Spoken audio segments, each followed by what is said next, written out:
எந்த மாதிரியான கேஸ்லாம் அதிகமாக உங்ககிட்ட வரும்? இப்போ வர்றதை எடுத்திங்கன்னா கணவன் மனைவி பிரச்சனை. ம். மனைவி பற்றி சந்தேகப்படுறது, கணவனை பற்றி சந்தேகப்படுறது அதான் அதிகமாக வருது. நிறைய ஏராளமாக வருது. எதுவும் ஒரு புருஷன் கிடையாது, 2 புருஷன் கிடையாது, ம். ஒரு மனைவி கிடையாது, 2 மனைவி கிடையாது. ம். அவன் தலைக்கு வந்த மாதிரி எல்லாம் விருது ஆடுற அளவுக்கு ஆகிப்போச்சு. ம். இப்போ வந்து ஒரு கம்ப்ளைண்ட்டுன்னு வந்துச்சுன்னா உங்களுக்கு எத்தனாவது புருஷன் அப்படின்னு சொல்லி கேட்குறது தான் கேள்வியாக போச்சு. ம். ஏன்னா அவ்வளோ தூரம் நாட்டின் நிலைமை பரிதாபமாக இருக்குது. ம். கணவன்கள் மாறும் அவ்வளோ நல்லா இல்லை, மனைவிமார்களும் அந்த மாதிரி இல்லாமல் போகிறதுனால நிறைய குடும்ப பிரச்சனைகள் வருது. காதலர்கள் பிரச்சனையும் வருது. ம். காதலர்கள் ஒருத்தர் ரொம்ப டீப்பாக லவ் பண்ணுவாங்க. ம். அப்போ அவங்களோட பேரண்ட்ஸ் வருவாங்க. பேரண்ட்ஸ் வந்து என் பையன் லவ் பண்ணுறான் சார், நல்ல பொண்ணா சார் வருவாங்க. அந்த பெண்ணோட அம்மா அப்பா வருவாங்க, கொடுக்குறாங்க, அவங்களுக்கு பண்ணி கொடுத்துருக்கோம். அது மாதிரி இந்த மாதிரி வழக்குகள் நிறைய வருது.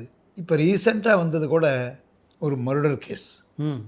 அந்த மர்டர் எப்போன்னா பல ஆண்டுகளுக்கு முன்னாடி நடந்த மர்டர். கன்சல்ட்டிங் ஃபீஸே 50,000 கட்டணும்னு நான் கேட்டேன். ஏன்னா 5,000 நான் வாங்குகிற கன்சல்ட்டிங் ஃபீஸ், 50,000 வேணும். இது வந்து ஒரு வாரத்துக்கு முன்னாடி நடந்தது. ம். காட்டுங்க, அப்போ தான் உங்கள் வழக்கை நான் எடுப்பேன். ம். ஏன்னா நீங்கள் சொல்கிறது ரொம்ப ரிஸ்க்கான வழக்கு. அதுவும் துபாயில் நடந்தது. நான் துபாய் இப்போ போகிறதில்ல, இங்கே மெட்ராஸ் நானே பல விஷயங்கள் கண்டுபிடிச்சிட்டேன்னு சொன்னார். நான் உங்களுக்கு 100% நேர்மையாகவும் சீக்ரெட்டாகவும் என்னால் பண்ணி கொடுக்க முடியும்னு சொல்லி அந்த வழக்கை எடுக்க போகிறேன். வழக்குகள் வந்து ரொம்ப வித்தியாசமான வழக்கு இருக்குது.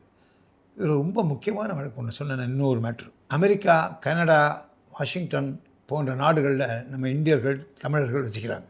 அவங்களுக்கு 50 ஏக்கர் 100 ஏக்கர் லேண்டெல்லாம் இங்கே இருக்கும்.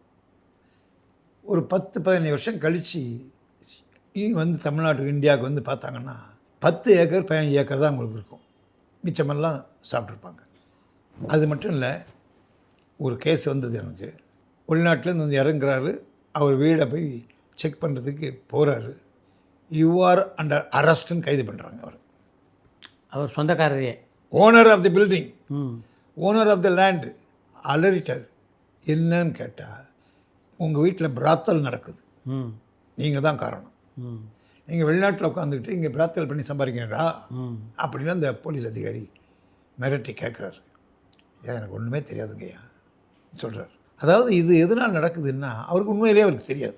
அப்புறம் நாங்கள்லாம் தலையிட்டு சில விஷயங்கள் சொல்லி, என் தம்பியும் டிபார்ட்மெண்ட்டில் இருக்கிறதுனால எல்லாம் சொல்ல வச்சு அதை காம்ப்ரமைஸ் பண்ணியாச்சு, அனுப்பினாச்சுன்றது ஒன்று.